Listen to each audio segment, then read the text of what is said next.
My name is David Dees. I'm the director of the Faculty Professional Development Center. I am so envious of where you're sitting right now. I wish I could turn back the clock and go back to grad school. It was one of the greatest times of my life. It was really awesome. I have a really weird background, and you'll see I'm a really weird person here in a little while, and that's okay. Weirdness is all right. My undergrad degree is in communications and biology. My master's degree is in theater. And my PhD is in the cultural foundations of education, and today I'm going to talk to you about how your brain works. Take a minute to ponder that, all right? I'm not a neurobiologist, but I play one on TV because of my acting background. No, I'm kidding. No, this is a true story, and I hate to admit this, but it's how I got into faculty development. It's how I got into really thinking about teaching and learning. I was teaching a class, and this is my first or second year as a professor. I'm teaching a class. This student is in my class, and she's an okay student, C+, B-. She wasn't the best student in the world, but she was okay, very engaged, had a good time. So at the end of the semester, she passes, she moves on. I go to teach the next semester, and I look on my roster, and her name's on my roster. And I'm like, wait a minute. I'm teaching a really small class. There's like 18 students in the class. I'm like, what's going on here? So first day she comes to class, she comes late, she leaves early. And I thought, well, maybe she figured out that she registered for the wrong class, right? She comes back the second day, and I said, hey, Emily. I said, it's really good to see you again, but, what's going on? She said, well, what do you mean? I said, well, you had this class last semester. And she goes, you know what? She goes, I looked at the syllabus last night, and I thought, man, this sounds familiar. She had spent 15 weeks with me and couldn't remember the class, all right? That's when I thought, maybe I'm doing something wrong. So then I designed a study. I took students that had my class. I had students, and I was teaching at a small campus. I had students that had my class 3 times. I had these people 3 times. 3 times. 3 semesters, right? So I thought, I'm going to see what they remember after the courses are over.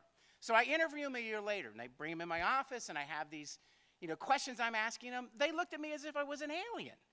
And I thought, dude, 3 semesters. Did I say that? Nothing. Didn't remember anything, right? It was so bad. One of them, one of the habits I have as a teacher, when I get a good paper, I'll copy it. I'll take the name off, and I'll use it as a sample paper for other students. Say, hey, this is a good paper in my class, right? So one of them actually was my sample paper. And so she's sitting in my class, and I hand it to her. And I said, Christine, look at this paper. What do you think of this? She's flipping it. She goes, that's pretty good. She goes, what grade they get? It was your paper!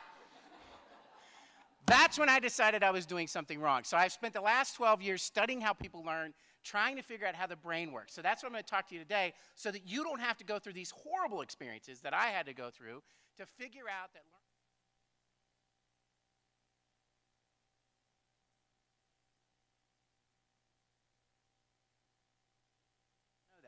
but we can do lots of things. So what I'm going to talk about today is to give you some suggestions or reminders that you can actually use or think about when you're constructing your class, all right? So that's where we're going. A lot of this is based on, is it not going to work? There we go. All right. This is based on the work, and actually, James Zoll is a neurobiologist. He doesn't just act like he's one. He really is one.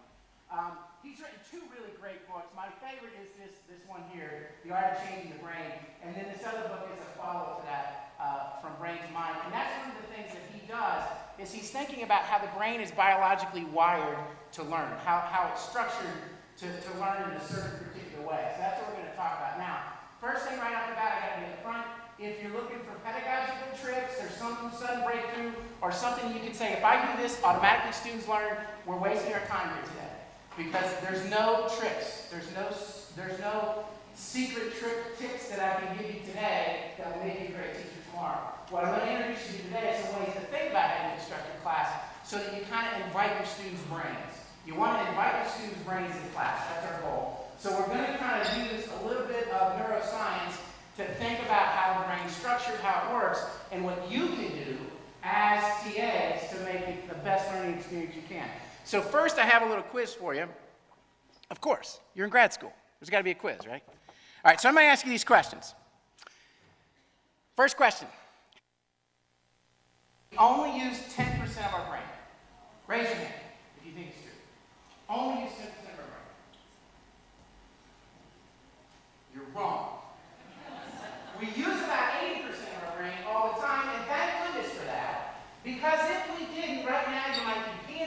on the floor. Your brain's always working. Your brain's breathing, your brain's doing all sorts of control issues. Now, there's a funny story to this. A friend of mine, a colleague of mine at Virginia Tech, has been studying myths when he looks at these myths of the brain, and he's been trying to unpack where that 10% came from. And his theory is that Albert Einstein made an offhand comment in a small local newspaper interview one time about, well, I only use 10% of my brain. And because Albert Einstein said it got printed in a paper, this myth has kind of grown. There's never been any literature that says that as well. So that's another talk for another discussion. Let me ask you another question, though. All right.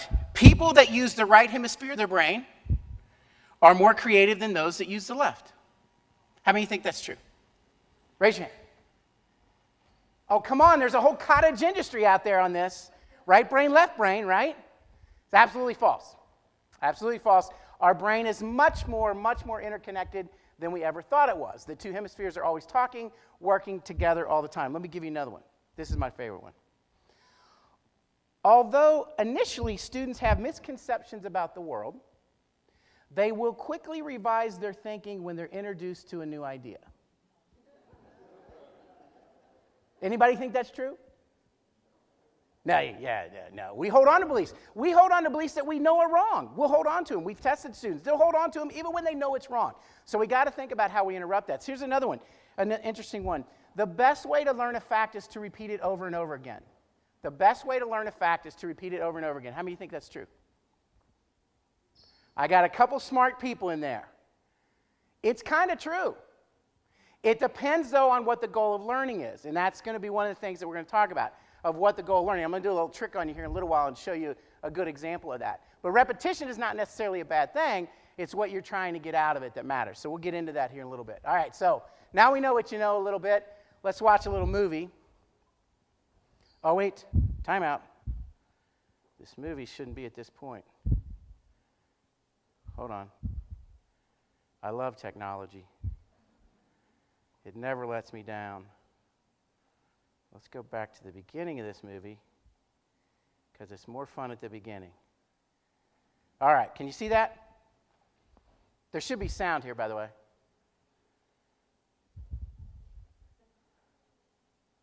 Now wait, don't panic. That's a baby deer running from a lion. Don't panic yet, right? This video is not going to end like you think it's going to end. Or I wouldn't show it to you. You think, well, maybe I would. Just have a little fun. Now watch this. This is the coolest thing ever. All right. Bambi jumps in the water. Pretty cool, huh? Now, does anybody have a cat at home? How many of you have a cat? Beautiful. Tonight when you go home, take your cat, fill your tub full of water, and throw your cat in it and see what happens. Right? Cats hate water. Yes? Cats despise water. Most cats. I did this talk once and a student went, my cat loves water. I'm like, well, good for you. Your cat's weird. What do you want? So anyway, here's the point to this is, and I want you to remember this. This is kind of the point to this. Remember, we're talking about the biology of the brain.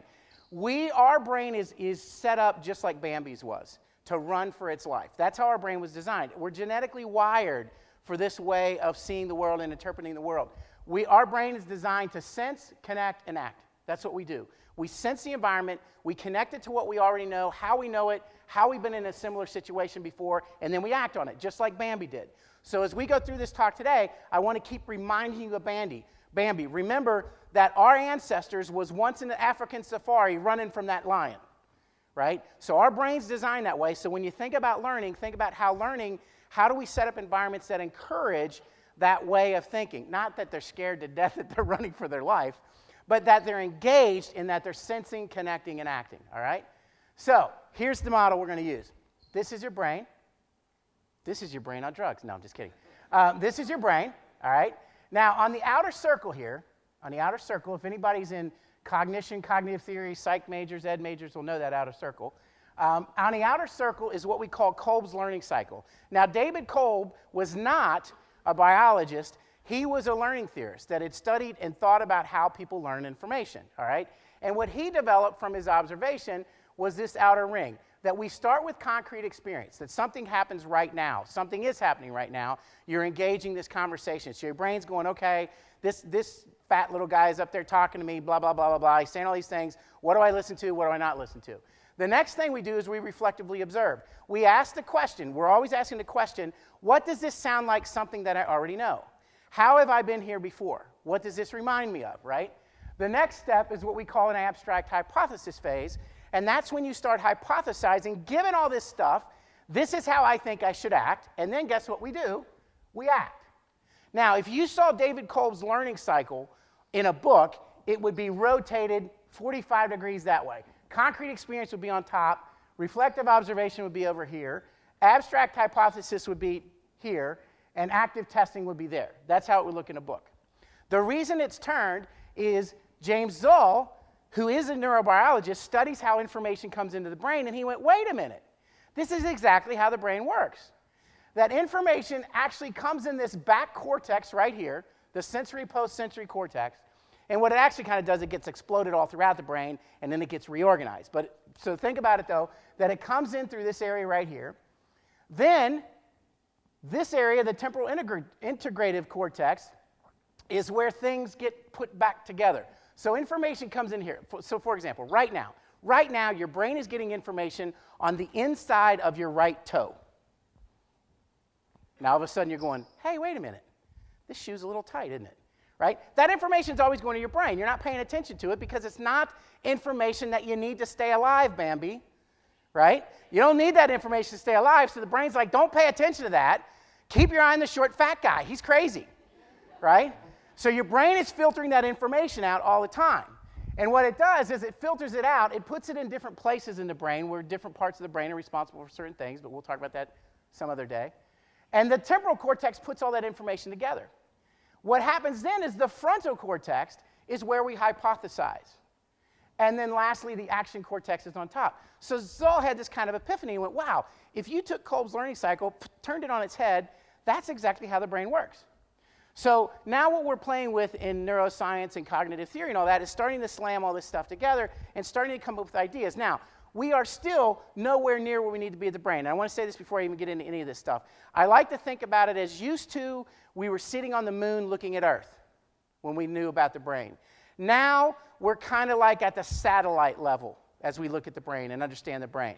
So we're getting closer.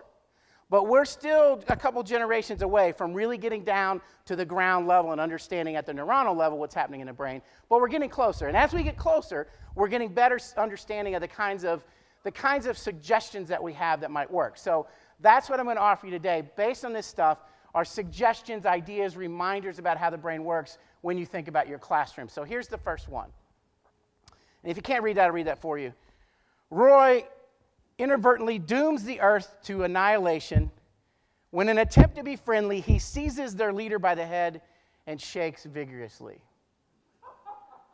That's a good cartoon if you can see it. It's an alien, and his head looks like a hand, so the guy walks up and grabs it and shakes his head.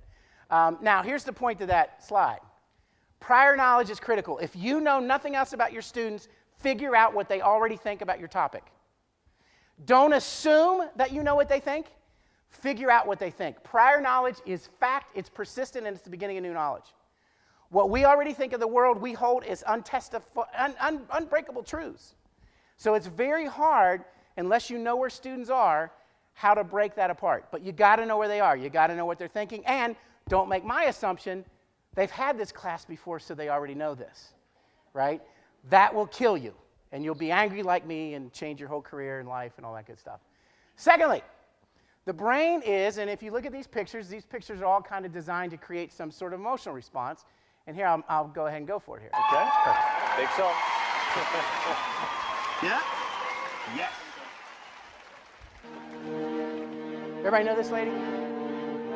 It's a great story. This is a great story. And I love watching their faces when she starts singing. I dreamed a dream in time gone by. Isn't that great? I love that. That's why I love the video right there. Right. I can listen to this all day, but I don't have time because Kate always yells at me because I go too long.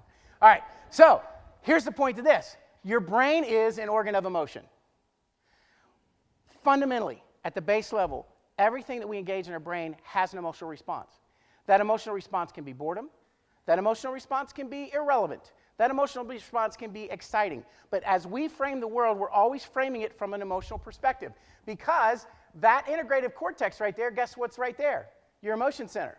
So the center that pulls all the information together is the emotion center of the brain. It makes sense. I've been doing focus groups with students now for 5 years. I'm up to like 130 or 40 students. And I ask them about what's a good college educator, what's a good college teacher, how they learn, et cetera, et cetera. And the number one factor that matters to them more than anything else we do, the number one thing is teacher passion.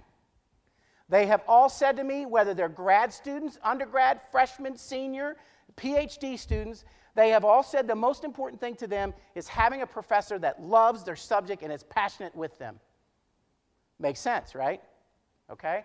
This is the picture from Zoe I really like, because emotion right there is at the center of all this other stuff, all right? So remember that. That's the first one. Emotion, well, the second one, actually. The first one was prior knowledge.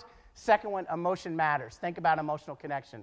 Next one is networks that fire together get wired together. This is the repetition issue, right? Here's the deal. Think about this, all right? Imagine that picture is on top of that picture. Can you do that? Can you see that? Imagine that sparkler is on top of that brain, okay? So here's what happens.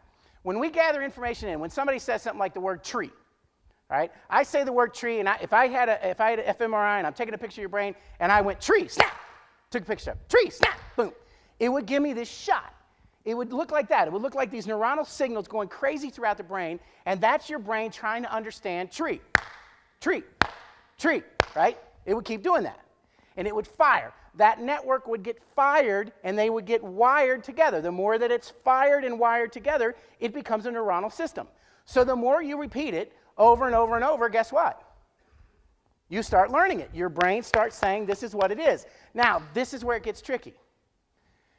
We know from studying the brain that this picture is not clean every time, because every time you hear a concept, you're a different person. You're at a different point in your life. Now, every time you hear tree, you're going to go, oh, that's right.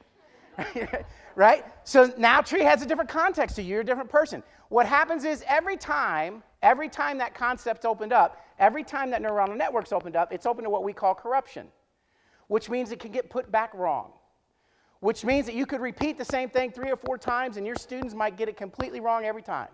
And you sit there and look at them and going, you dummy, I just said that yesterday.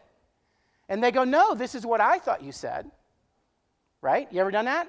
You ever done that? You ever take notes in class and you're like right into it and you know exactly what the professor's talking about, and then you go home and look at your notes and go, bunny ears on top of picnics? What? When you wrote that note, it made complete sense, didn't it? But out of the context, it no longer made sense. Now, here's the good news, bad news. So this wiring, this becomes physical facts. Neuronal networks are physical facts. And this is going to explain why they're hard to change. The bad news is, it takes a while for those neuronal networks to kind of get framed where they don't quit moving around. We call it nomadic memory. And what that means is it takes things a certain amount of time to get kind of wired in. How long do you think it takes? Shout out some time for me. How long do you think it takes for a concept, like a concept of tree, to really get wired in? How long? Shout it out. Split second. Years. How many years? 5. I got 5 years. Do I hear 6? 3 years. I hear 3. Any less or more? 1 year about. 1,000 hours. Ooh, that's from that Gladwell book. Nice. Look at you. All right. Somebody reads. All right. Now, it takes about 11 years. It takes about 11 years for nomadic memory to quit moving around. That means things that my daughter learns in 1st grade, she won't really know till she's a junior in high school. Ouch. So don't be surprised and don't get frustrated with your students when they don't know things that you know they should know. It's part of the process of revisiting. It's part of the process of rewiring. It's part of that. Now, I want to stress 2 things here. Remember, neuronal networks are physical facts. It's like you're, can I have a volunteer? Somebody volunteer. Come up here. Kate, do you got a pocket knife or something? Anybody got a knife? Hold your thumb up for a minute. All right. Here's what I'm going to do. I'm going to cut his thumb off. You don't mind, do you? Right? Use Beautiful. I love it. I love it. No, here's my point to this. And I do this in class. My students go, oh, my God, he's lost it. But no, I'm serious on this. That's a physical fact to him, right? Pretty important to you, right? You like your thumb. Everybody likes your thumb, right? Yeah, we like our thumb. Would imagine if I tried to cut that off, what his reaction would be, right? When you try to change a student's thinking about something, you're trying to change a neuronal fact. You're trying to cut their thumb off. Thank you. You can sit down. Does that make sense? No wonder they're going to fight you. They've held on to this belief. It is wired in their brain like their thumb. It is real. They're going to fight you to have to change it, all right? So think about that. That's where some of the resistance comes from. Now, remember, repetition matters, but it can't be mindless repetition because, look at that. Can anybody find me the right penny? Without cheating. At your tables, you have 30 seconds to make a group decision which is the right penny. Go.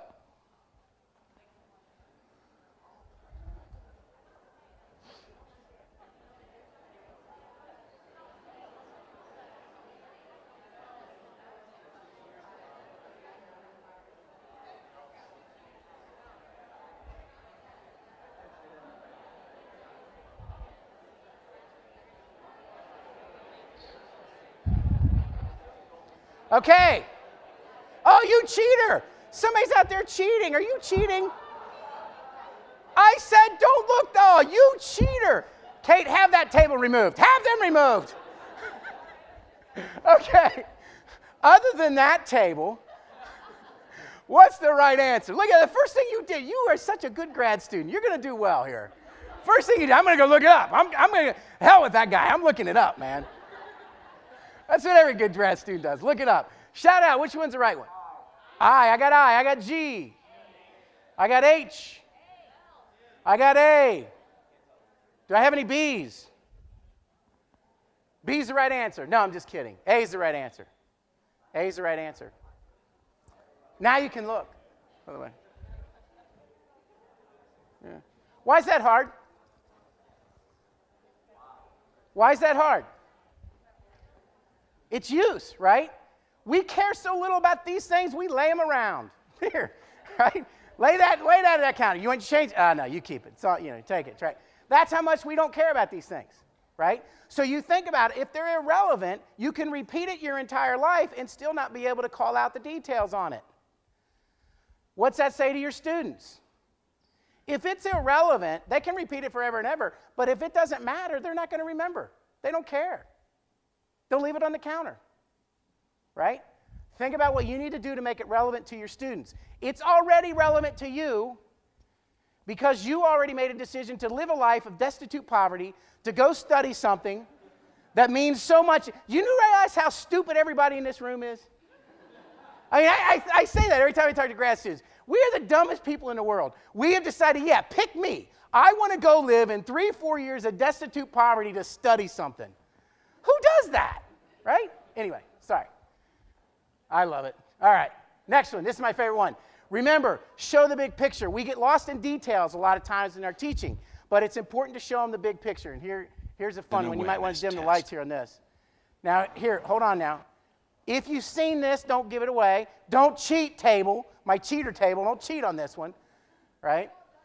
If you've seen this, don't give it away. Here's what you're going to do. You're going to watch this video. This team in white, team in black, they're going to pass the ball to each other.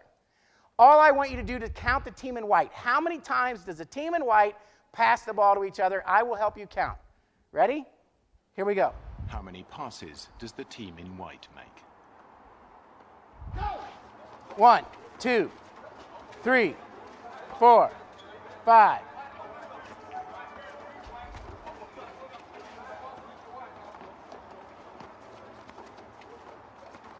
How many did you get? 13. 13? You grad students are great. Did you see the dancing bear? What? There was a dancing bear? Watch this again. Yeah, there's a dancing bear. The answer is 13. So congratulations. But watch. Did you see the moonwalking bear?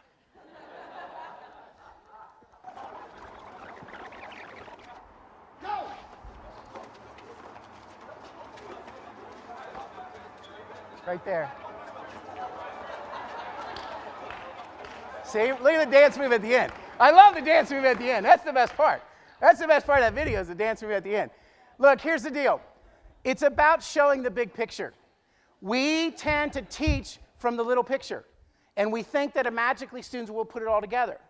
And you'll say to students, pay attention to this, pay attention to this. And they'll count 13, but they'll miss the big picture. So always think of your discipline as having the big picture. So you have to relate from the big picture to the small picture. It's critical. There's another video that does that, but I don't have time. We're going to keep going. All right, now get on your feet, please. It's this time in the session. It's good to do this. We know this. Can we have some volume, a little bit more volume? Josh, are you ready? All right. Now, here's the deal. The point to this one is, remember Bambi running? We're designed to move. We think better when we're moving.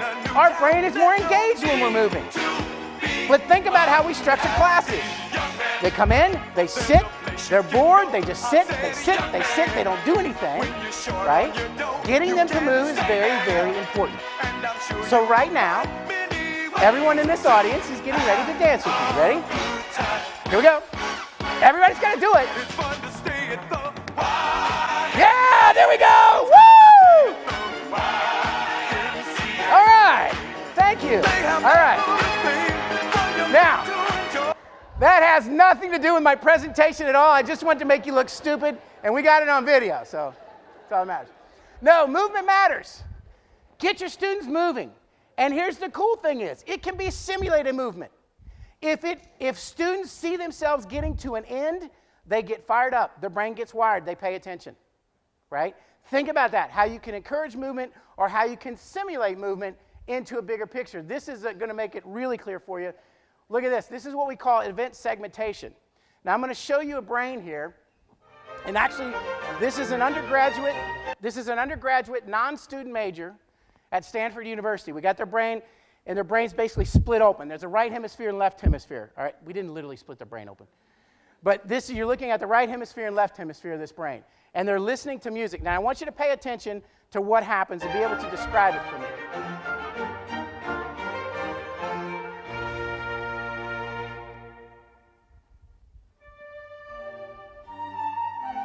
You want to watch it again? Watch again what happens.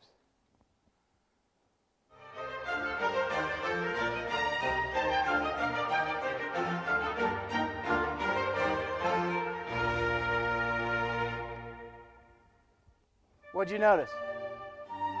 When is that brain most active? Towards the end. Yes, right? As the music starts to go down, that brain gets most active towards the end. What's that say to you? It expected an end. What we're starting to theorize now is what we call in neuroscience event segmentation, which means that we look for beginning, middle, and ends. We look for beginning, middle, and ends. We like a story. Our brain is wired for narratives. So think about how you can turn your subject matter, and some of you it's going to be easy because that's what your subject matter is as a narrative, but think about how you can wire your class around this notion of beginning, middle, and end. Beginning, middle, and end. Watch, if anybody ever says, and in conclusion, right? Everybody's done, right? We know what those signals are, and we're wired to recognize those signals and try to get to them. So think about your class in terms of stories and narratives and short breaks along the way. Now, here's my favorite. This is what Zoll calls the 4 wants of the brain. You're never going to remember this, but I'm going to shout them out anyway. There's 4 wants of the brain. Understand your environment, control your own actions, avoid danger, and seek pleasure. Remember Bambi, right? Understand your environment. I'm in trouble, run. Control your own actions, avoid danger, and seek pleasure. Those are our basic 4 things that we do every day. And without those 4 things, we can't learn. So if we're worried about those things, we're going to make sure that we end up getting control of our behavior. So watch these little videos to make the point of this. Casual Fridays, awesome. Morning. I've kind of changed my position a little. I mean, if people want to express themselves, I am right there with you. Hi. Hey, Terry. We've decided to make Casual Fridays all week. Of course, if it's mandatory, it can't be casual. Terry is not in control of his environment. His pants, Terry. Right? Expose yourself. Terry's not going to be able to learn. Here's my favorite one of this, though. Mr. Goodman? Remember this when you have your first big job interview. What makes you think you're qualified for this job? Oh! Ah! Stop punching me! I'll punch you. Please, sir, no! Ah! Don't throw me! No, not that way.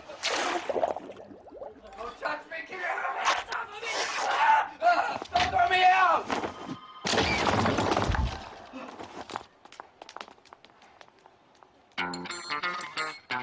Next. Here it is, huh? Get it? Yeah, huh? How about that? That's taking control of your environment right there. I like that one. So that's the 4 wants of the brain. Remember, your students are going through this struggle. They need to feel in control. They need to feel they can do it. They need to understand it's a safe place. And we can talk more about that at another time because I'm running out of time, and I can see her over there getting worried. Patterns. Recognize patterns. Anybody seen the pattern? All disciplines have a pattern to it. The pattern is so woven into you, you don't even recognize it as a pattern anymore. But it's all new to your students. NRA, NBC, MTV, FBI, CBS. Now that you see the pattern, you can't unsee it. Think about your students. Help them see the patterns to your discipline. They're so ingrained in you, you don't even recognize that they're a pattern anymore. In the classroom, you need to kind of unpack those patterns for them. All right. Lastly, here's the cool thing. It's a change. You are changing people's lives. When you change the way their brain is wired, remember that thumb? Think about it. You're becoming their big thumb. Now, you think about it. Your discipline in many ways do that. You're changing their lives. You're changing the way that they see the world. Now, at the Faculty Development Center, we got all kinds of things. So one of the things we want you to do, we want you to follow us. So you can follow us on Twitter, and I have 2 or 3 books to give away. I think I have 3 books to give away, right, Josh? At least 2 books to give away. If you tweet the right answer to us sometime in the next 48 hours, we will answer you back your tweet with an award, and we could win one of Ken Bain's books, or you could win one of the other books that we have ready, and I don't know which one of the other ones are. But anyway, here's the question. July 29th, 1914, Kent State had its first commencement. How many students graduated?